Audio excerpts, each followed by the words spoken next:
Good morning. Happy Mother's fishing opener, and welcome to Sunday Forum. We're very glad you're with us, whether here in the chapel with us or online.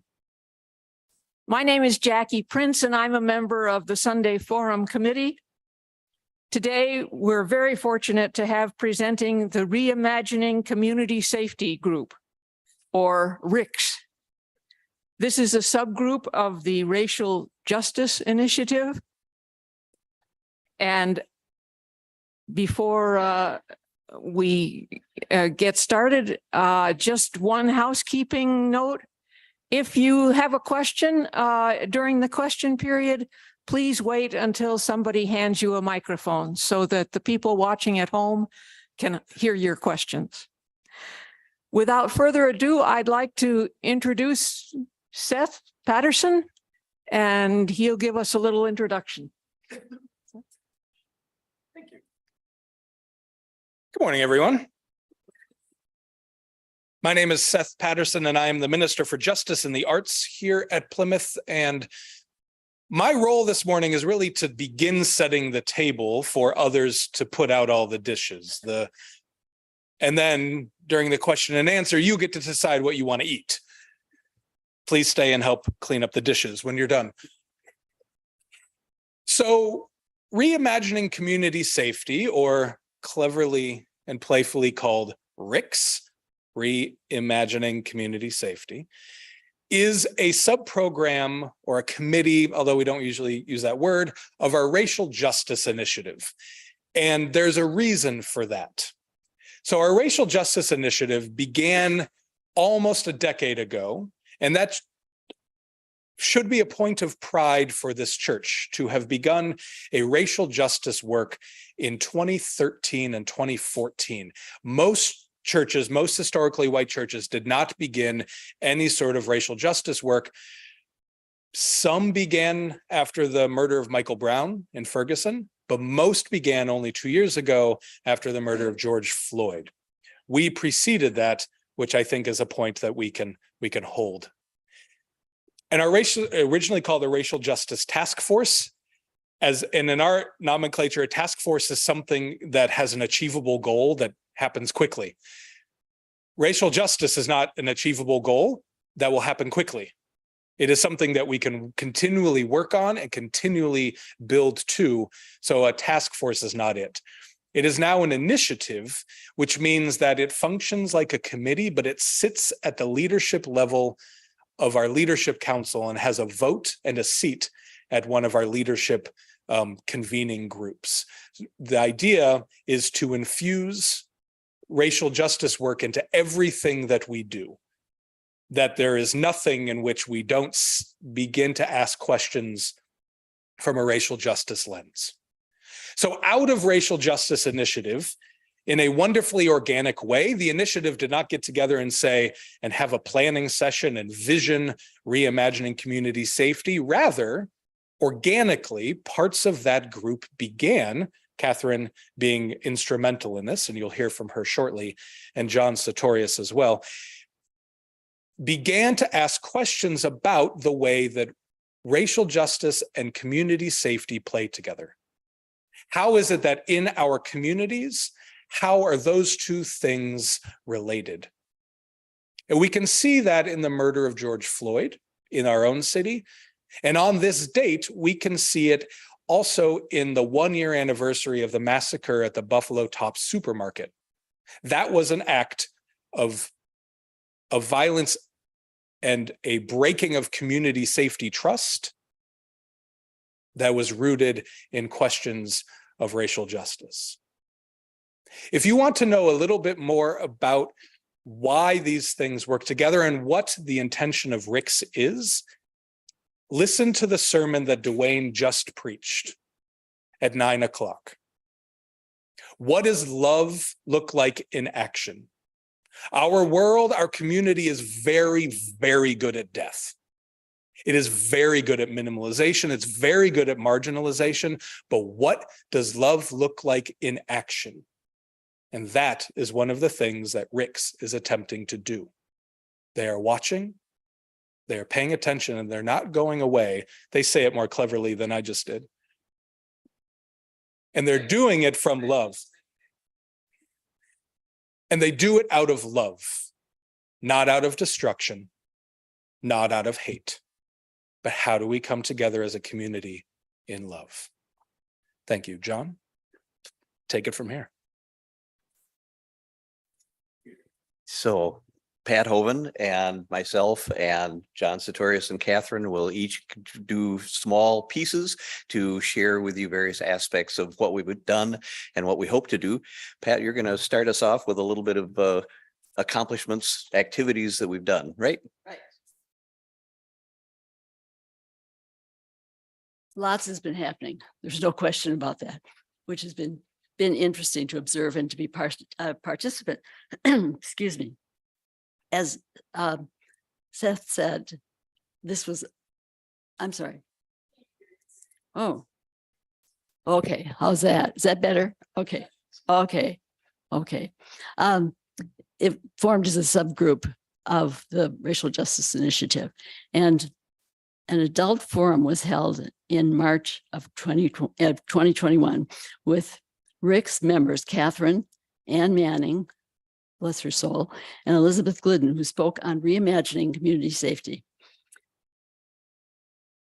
On June of that year, conversation about Plymouth was part of a discussion confronting the problem of policing that was moderated by Dr. Gary Green from United Technology Seminary and included the Reverend Nakima Levi Armstrong, Halani Hussain, and Reverend Dr. Dwayne Davis.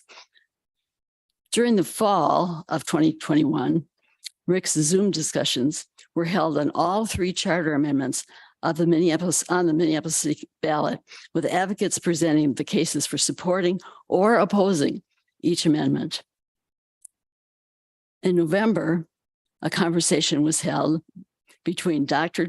Dwayne Davies and Attorney General Keith Ellison on the topic of transforming policing. 2021, RICS hosted Dr. Cedric Alexander, the new Commissioner of Community Safety, to speak at Plymouth on July 10. Things continued, and there have been lots of programs that we're not talking about right now, but there are lots of things that have happened. On February 16th of this year, RICS hosted a virtual forum with Reverend Dr. Dwayne Davies, moderating a discussion with Minnesota Senate President Senator Bobby Joe Champion and Minnesota Research Center ED Justin Terrell on the legislation to restore the voting rights for voters who are on probation but no longer in prison. On May 2nd, just a few weeks ago, RICS collaborated with the League of Women Voters to host the Minneapolis Police Chief, Brian O'Hara, to speak at Plymouth. He brought with him some officers, and as people were leaving that session, they all stopped and said, he is right on. We're lucky to have him. And so it seems like there's support in the community for him in a very strong way. And of course, when they started working with Andy Luger also, I think the combination of these things that are happening at that level are really important. So on to you, Catherine. Or you're next? Yep. Okay. All right. So when I first got involved in this, Ann Manning asked me to get involved in this. And one of my questions was, I don't live in Minneapolis, so why should I get involved in this? What would my role be? And she said, all right. She said that, you live in a suburb, but your church is in Minneapolis. And so clearly what happens in Minneapolis impacts our church. But also we have police issues in St. Louis Park. I assume you have police issues in your communities as well. And that if you look at the documents, the work that we've done in RICS and that we've put together, that it may well translate, and we'd be happy to talk with you further about it in terms of how you could apply it in your community. So please don't think that just because you don't live in Minneapolis, this doesn't apply to you, because it really does. So one of the things that we got involved in addition to what Pat was talking about, was with the state Commissioner of Public Safety, John Harrington. And what he organized, this was in January, September of 2022. So 3 months of programming, and it was called Building the Beloved Community. John Harrington was a cop in St. Paul, lifelong cop, and then became chief of police in St. Paul, and then became commissioner of public safety. I never dreamt that a person with that background would be interested in putting together, and he actually designed this program himself and was involved and led it, called Building the Beloved Community. That was a real eye-opener for me. It involved 3 synagogues, 2 Zen meditation centers, United Theological Seminary, 20 churches. We got together multiple times. We were given situations that police commonly had to deal with, and then we thought we responded how we thought we would react in that situation, or how we thought somebody ought to react in that situation.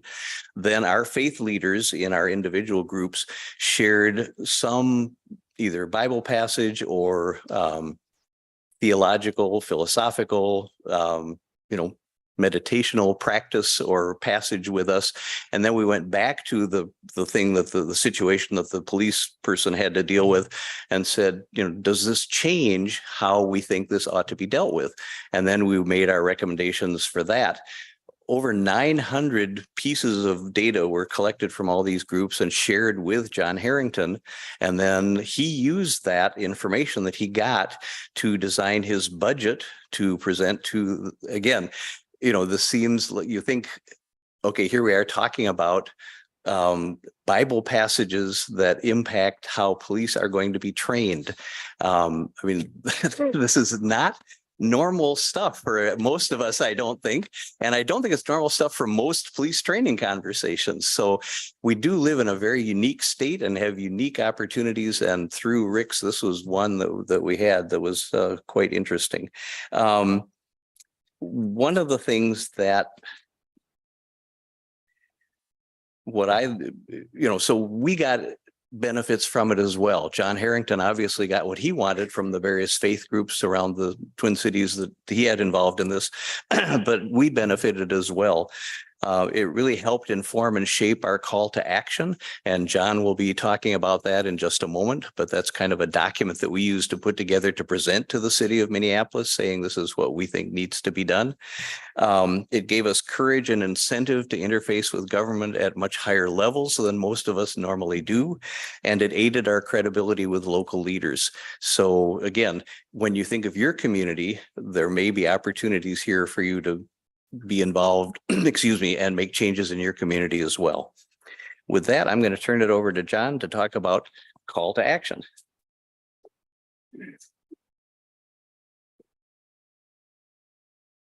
Well, as John just mentioned, the Beloved Community Project, in which many of you participated, inspired our subgroup to prepare a clear written call to action early last summer to identify the core values that we feel a faith community brings to the effort to reimagine public safety. There we go. Wasn't a picture of my brain, was it? Two empty boxes. From a timing perspective, this came not only right after the Beloved Community Project, but also right on the heels of the report of the public safety work group that Mayor Frey appointed right after George Floyd was murdered, and that Reverend Davis co-chaired. And that report came out just about the time we were doing this. As you know, as Seth mentioned, our guiding principle, which we owe to Elizabeth Glidden, by the way, who can't be here today, our guiding principle is that we are watching, we expect results, and we are not going away. But we were thinking that we need to articulate what values should guide the watching and what results specifically we should advocate for. So coming out of our participation with the Beloved Community Project, we identified in the call to action these core values. Not sure if you can, okay, yeah. Sanctity of life, de-escalation, ensuring that police responses are not driven by fear or anger, but by firmness, absolutely firmness, but also respect and compassion, eliminating race discrimination in policing, and ensuring accountability and transparency. Now, we felt these core values should drive our input into these key areas. And this is what Catherine will talk about a little more after I'm finished. One is implementing the community work safety project that Reverend Davis co-chaired. Then negotiating the consent decree with the Minnesota Department of Human Rights. And now that that's been published and unanimously approved by the city council, input into implementing that consent decree, which I'll talk about in a minute. Hiring a new police chief, which, as you all know, went very well. Negotiating a new police union contract. Hiring new police officers to fill the shortfall that we have, and reforming the way police are trained. Now, Catherine will talk in more detail about how we've tried to have input into each of these key areas, but I wanted to take just a couple of minutes to talk about some of the results that we're seeing out there. And I want to preface these comments about results with two chicken metaphors. The first is Rick's is not like the rooster that's trying to take credit for the sun coming up. Okay. We know there's a lot of people out there trying to make an influence, and there's a lot of good progress that's been made before we ever really became as proactive as we've become. For example, the formation of the Office of Community Safety and the appointment of Dr. Cedric Alexander to that office all happened before we really got on the scene with our call to action. And the second chicken metaphor is not counting chickens before they hatch. There's a lot of work to do out there, and the work has just begun. But let me highlight some of the reforms that we've seen. One is in the Minneapolis Police Department Policy and Procedures Manual has been extensively revised. And can't go through all the revisions. Some of them are excruciating in their detail. But one is that sanctity of life and de-escalation is embedded throughout that document. If you do a word search on it, they come up all over the place as guiding principles. And also the revisions define in excruciating detail when and what kind of force and under what conditions force is justified, and requires that any use of force, which is almost any touching, has to be reported up the chain of command. And if there's any kind of restraint involved, it has to be investigated. And this next one may sound like a little bit of a lawyerly nit, but it's important.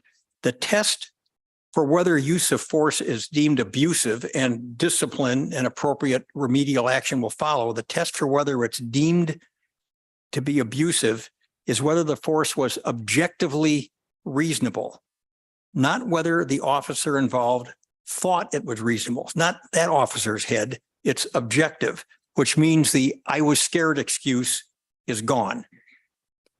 The new manual also prohibits no-knock warrants, which the state will now prohibit statewide, but it's done in Minneapolis without exception. This was adopted after the Jamar Clark debacle, tragedy rather, but it's absolute in Minneapolis. And traffic stops for minor violations like expired tabs and whatnot are disallowed now under our police procedures. Another change is that the police officer discipline matrix was revised to make clear that automatic termination is the penalty for discriminatory behavior, biased language, unnecessary force, or maliciously searching or arresting someone, which gets around the problem the police have had for years where the discipline consequence for things have been inconsistent, so that arbitrators often reverse decisions of a more aggressive penalty like termination because that wasn't always used in the past. Now it's in the matrix, it's part of the policy and will happen automatically. Another change, of course, the city hired as our new police chief, Brian O'Hara. I need say nothing more except to quote something he said when he took the job.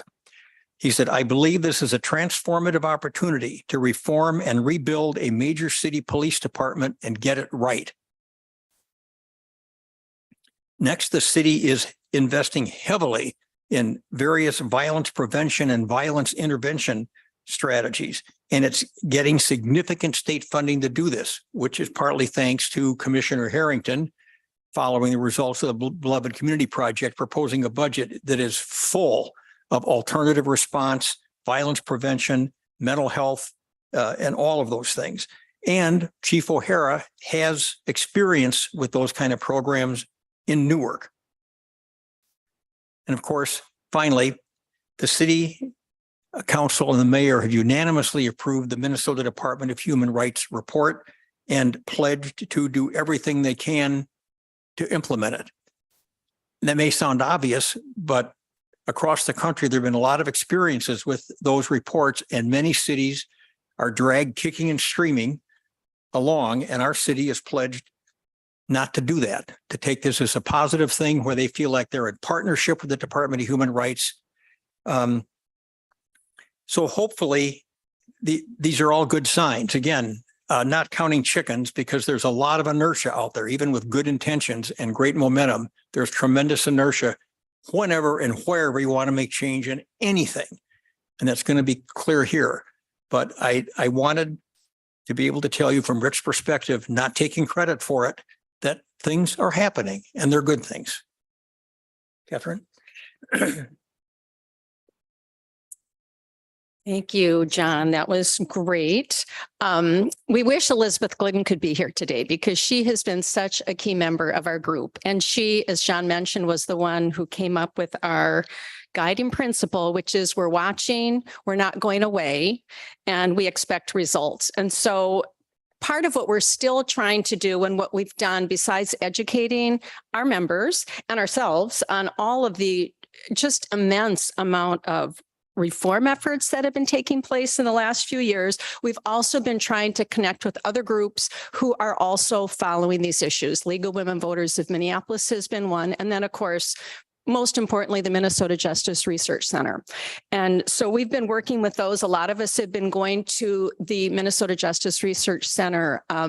They've had a number of events, and they have, in fact, they were contracted with by the Minnesota Department of Human Rights to take input on what people wanted to see from the settlement agreement, which was after the Minnesota Department of Human Rights came out with their report that said that the Minneapolis Police Department was engaged in racially discriminatory policing. And so we have been, what we've tried to do is use our call to action that John in particular spent a lot of time doing a research, putting together and coming up with things that we thought would be helpful in making changes. And so what we've tried to do with the call to action is provide our members, not just Rick's members, but other members at Plymouth, to be able to go to some of these sort of input sessions, citizen input sessions, and give input on what we would like to see in the settlement agreement. And so, for example, in July of 2022, the Minnesota Justice Research Center had held a session that we went to at Westminster Church, and we gave input on what we wanted to see. I think Shirley Rutherford came, so she's not part of Rick's, but part of the Racial Justice Initiative. I think Ellen Van Iwarden was there.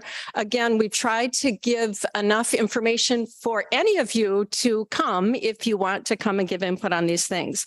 So we are really happy that that finally has been approved by the mayor, the city council. And I think at this point, with the settlement agreement, there are a lot of requirements in the settlement agreement that the Minneapolis Police Department and the city continue to seek public input on how this is being implemented. And so we expect that we'll be going to those meetings, and we expect that we'll be providing information to all of you if you want to come as well. Also in July of last year, it was a really busy summer last year, the Post Board was also seeking input on some changes to their rules. And the Post Board is Police Officers Standards and Training Board. It's a state board. Members are appointed by the governor. And that board has been they licensed police officers, and a number of the changes that they were seeking to implement were, should police officers be not be allowed to be involved in white supremacist organizations. Now, you would think, you would be surprised that that would actually have to be a rule, but it was proposed as a rule. We did give input saying that we agreed with that. That was approved. And then the other opportunity that we had in terms of giving input was the city had a meeting in August. I think it was the one that we went to was at the Martin Luther King Center. They had several of them to give input on what we wanted to see in terms of changes in the police contract. And what I would say that that was really an interesting meeting. And there were so many different groups there who had been involved many years longer than we've been involved. And one of the things that seemed to be unanimously shared was the recommendation that we separate the bargaining units for officers from supervisors, because it's very difficult to discipline an officer if you're in their same bargaining unit. That is now, the city has filed a request to the Bureau of Mediation Services, State Bureau of Mediation, and they are considering that. They took input, I think, this last week. They're going to be making a decision, I think, the 17th of May. So anyway, the changes are happening. It's very slow. Bureaucracies are very slow. But I think that most of us have not experienced the kind of policing that we saw with George Floyd. I mean, most of us have not. And I think it's very important that those of us who have not stand with those who have experienced it. So we hope we'll get you more involved too. And I think John will talk a little bit more about that in terms of encouraging people to, if they want to join us and get more involved. We don't require too much of our workers, but it's just helpful to have more people going to these community meetings and giving input. And I think what John Humphrey said as well, this is not just a Minneapolis issue. Our borders don't have walls between our cities and our suburbs. This impacts all of us. So thank you. This will just take a minute, then we'll open it up for questions. I'm going to mention some specific ways to become involved that Catherine highlighted with put a little more specificity around those. But I wanted to say beyond that, as far as people becoming interested, this whole effort is a bit like drinking from a fire hose, because there's so much happening out there, and the combinations of organizations and institutions involved are just overwhelming. And as you get older, you remember less anyway. So there's just, I mean, just trying to keep track of what office does what. The Office of Police Conduct Review, the Citizens Oversight Committee, the yada, yada, yada, yada. What role do all these organizations play? So the detail can be overwhelming. And we do sometimes get concerned that we can get lost in the forest, run down a rabbit hole that maybe isn't an important one. And we do need folks that will help everyone step back, sometimes take a broader vision. Should we be, wait a minute, should we be thinking about this huge problem over here, where we can maybe have more influence or be more effective, or somebody knows somebody where we can have influence. So it's not just, do something, show up someplace kind of help. It's wisdom and thinking and broad thinking that we need on the committee too. But more specifically, looking into the immediate future, as Catherine mentioned, this consent decree / settlement agreement is full of opportunities for involvement, and the Minnesota Department of Human Rights has insisted on that. For example, the city is being charged with the responsibility to draw up in writing a document that clearly expresses the police, public safety, but specifically the police mission, vision, values, and goals. And they are going to be holding public engagement sessions on each of those things, where we all have an opportunity to give our input on mission, vision, values, and goals. And then when the city, based on that input, comes up with its written document, there will be a further engagement to react to it with the public.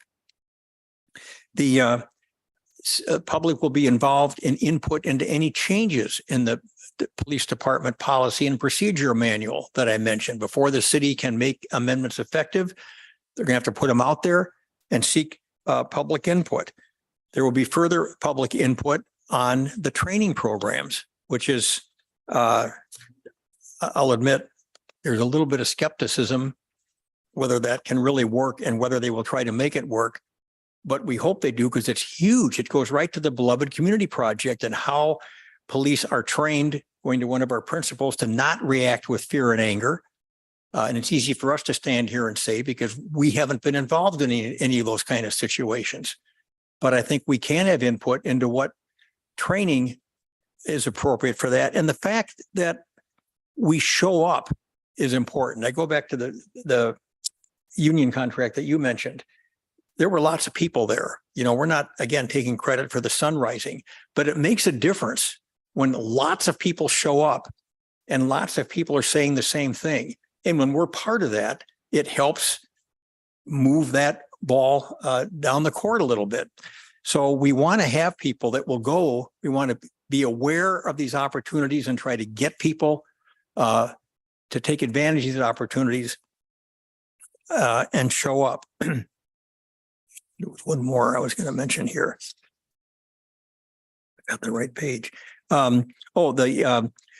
Catherine mentioned the Minnesota Justice Research Center.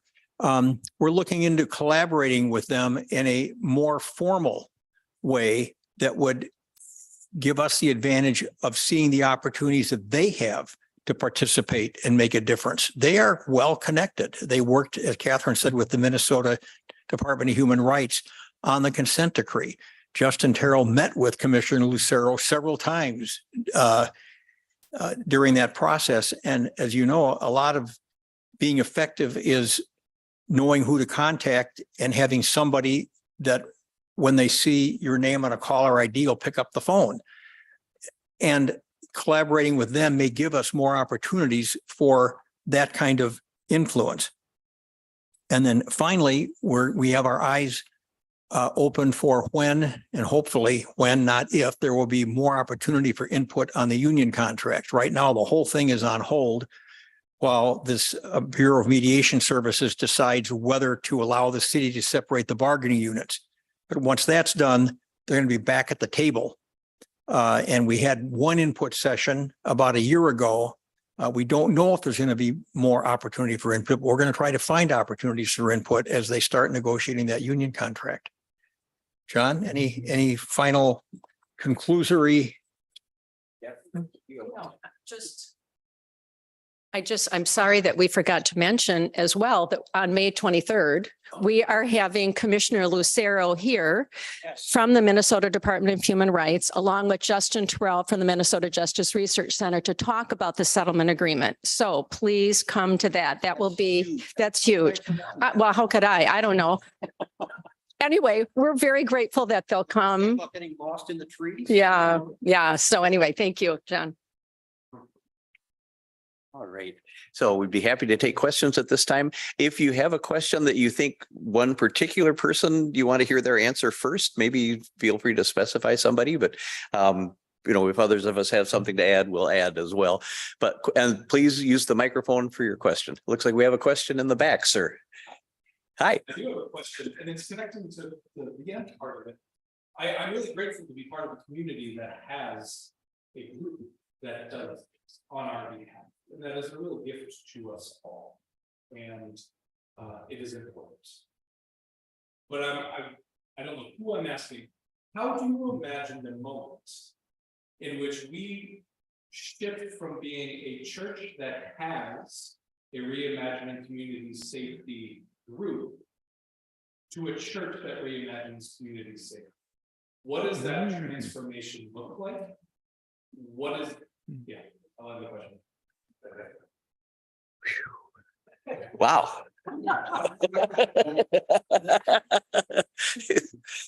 Okay, interesting. In small ways, I think we do that.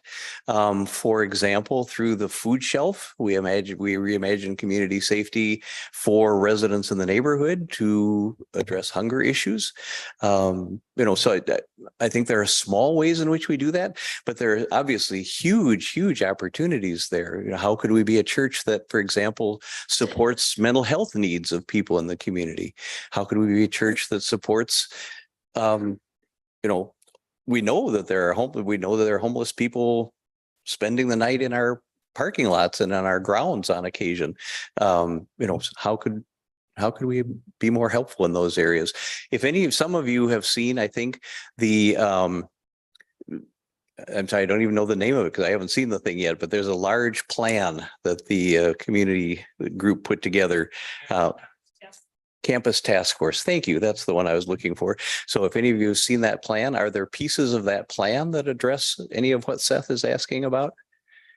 Anybody know that document yet? Maybe we can't talk about that document yet. Okay, anyway.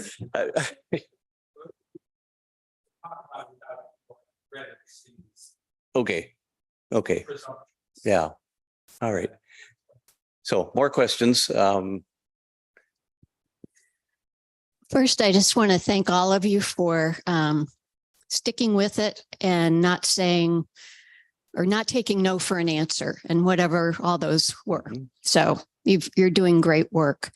My question is, we've probably all read about how the police force has lost a third of their officers in the recent past. And I'm wondering if someone could comment on that and how the positive forces that you're talking about are impacting the selection process to be sure that really officers committed to the values you're talking about are coming into the force. Well, I would refer back to Chief O'Hara answered a similar question when he was here just a couple of weeks ago and said that recruiting seems to be picking up and that he is committed to asking those questions.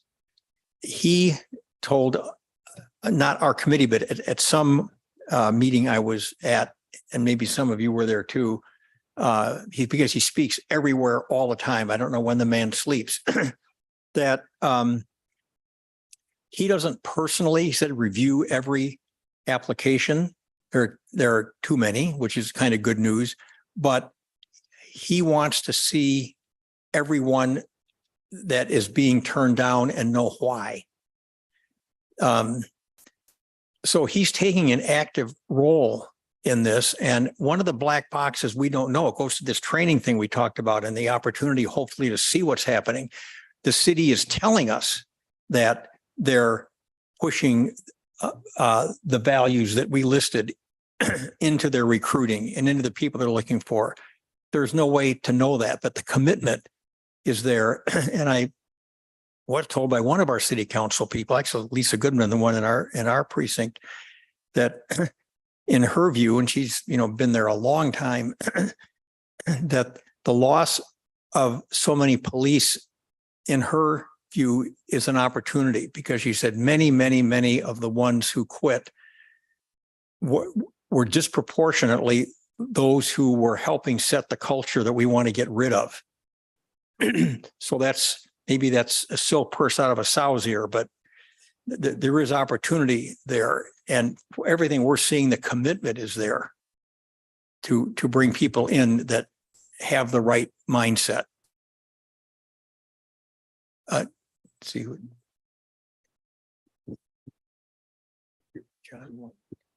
Hi, whoops, sorry. You're the moderator. I'm the moderator. Okay, I'll moderate. Good. All right. Sue. Hi, John. Thanks for the committee's excellent report and excellent work. I apologize in advance for the slightly tangential question that I am about to ask, but it is on my mind. In the first service this morning, Gingy shared the story of neighbors who had been attacked by a group of young juvenile men and how there was injury. And Chief O'Hara spoke a couple of weeks ago and alluded to the fact that the juvenile justice system in the state of Minnesota seems to be broken right now. And I wonder if your task force is able to incorporate that into any of your discussions, or how your awareness is of this issue. Thank you. Yeah. We certainly can and could, and if we had more members, and especially members who were deeply interested and had background in this area, that would help us be able to do more of that. We'll say the Minnesota Justice Research Center is Microphone. our Minnesota Justice Research Center is getting involved in that. It's one of the reasons we want to collaborate with them, because I mean, we see that too. It's just a huge, huge problem. And there is an opportunity there for us. It's manpower or people power, I should say, and resources and access. But yes, we're thinking about it.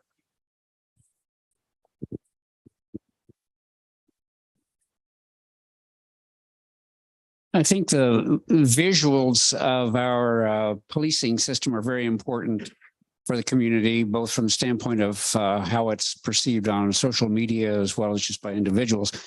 Has there been consideration given to moving away from black police cars towards something like the Europeans use, white with yellow and blue, gold and blue, whatever, something that's not as intimidating as a black car? I have not heard of anything in that area. Anybody else aware of that? No, interesting observation, Bill. I haven't seen or heard anything about that.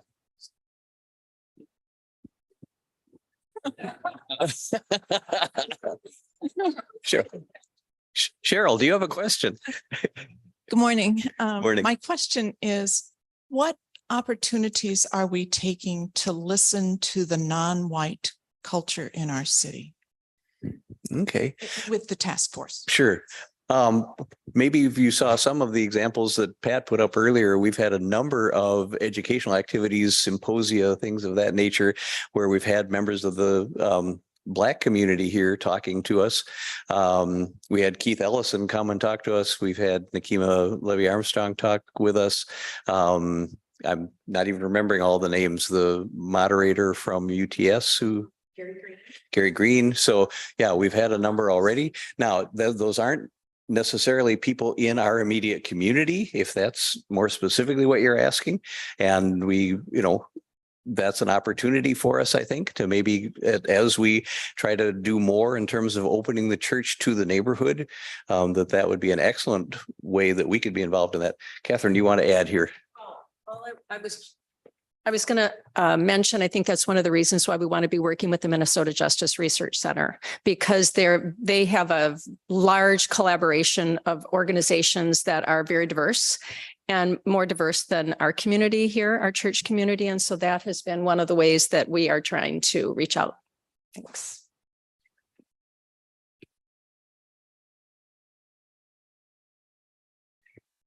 Okay. Nancy, just a minute, please. I heard mention of the community or the campus task force report. Mm-hmm. Is that something we can get our hands on yet? Peter. Yes, it will be coming out to you as everybody will in the next meeting. It will be coming out to us and everybody in the congregation in the next few weeks, just in case you couldn't hear that without a mic. Okay. There's a question right behind you, Nancy. Thank you. I'm a volunteer for Restorative Justice Community Action. And, we've been hearing about building the beloved community and bringing people in and stopping, or not stopping crime, but fostering a more loving community and changing the mindset from punishment to restoration. And if anybody is interested in being a part of that, you can even observe conferences online and hear stories from people oftentimes when somebody has committed some sort of a crime or infraction, they're not bad people. They're people who've got a lot of brokenness in their lives, and our work is to restore them and to connect with them. And I have learned an awful lot about people who are facing some enormous challenges in their lives. And some of them are going through drug court right now, and that's a very restorative program. So I really urge, I hope that the Justice Center is also doing some work around restorative justice, because I think it's the wave of the future. Okay. Thank you for sharing that. Any other questions? All right. Well, oh, here we have one.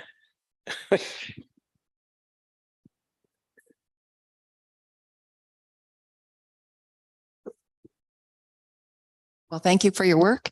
It's a comment, I think, more than a question. When you mentioned that the city and the suburbs, they're not like separate, and I think in a lot of ways, I mean, I don't know any suburbs that are healthy without a strong inner city.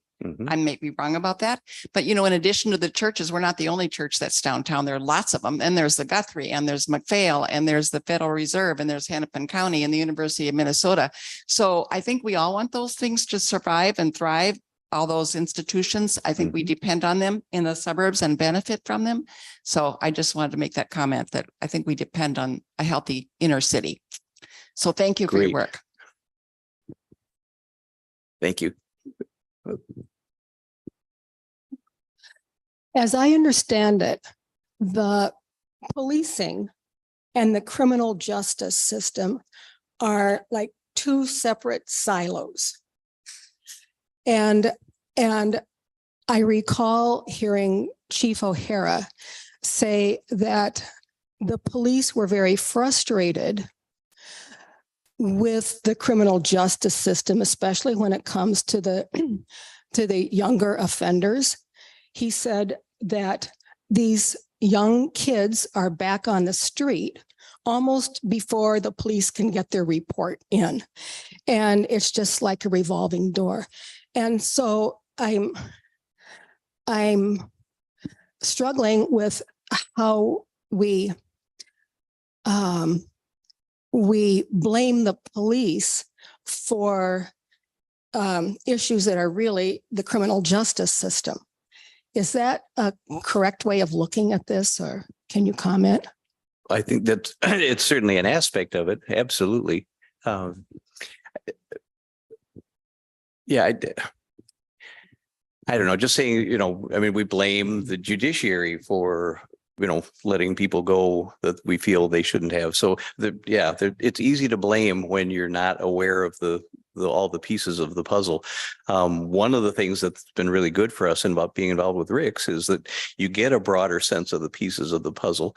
When Chief O'Hara was here, he talked about, correct me if I'm wrong about this, but I think I have this right, that he said one of the issues of not being able to hire enough new police officers is, he said, if somebody who just graduated from William Mitchell came in and applied for a job as an officer, he could not accept that applicant because they had not been through a 4-year police training program. So he wants much more leeway as chief of police to be able to hire people that he thinks would be great policemen, police officers, without having that as a requirement. And I believe that requirement is currently state law. Is that correct? Yes. Okay, so there are laws that we need to change in order to be able to make police more effective. The other piece of this has been interesting, Linda, is that there are laws at the local level, but there are also laws at the state level that impact. One of the laws is specifically, it's a state law that only impacts the city of Minneapolis. I mean, why on earth do we have that? I mean, so there are things that are just at the wrong place in the wrong level. But again, as citizens, we can address those, and as groups of citizens, address them more effectively. Any other? Okay, with that, I would ask Jackie to come back. Thank you. We're not only out of questions, we're out of time. So, but thank you very much for being here, and thank you to the RICS committee. You are doing wonderful work.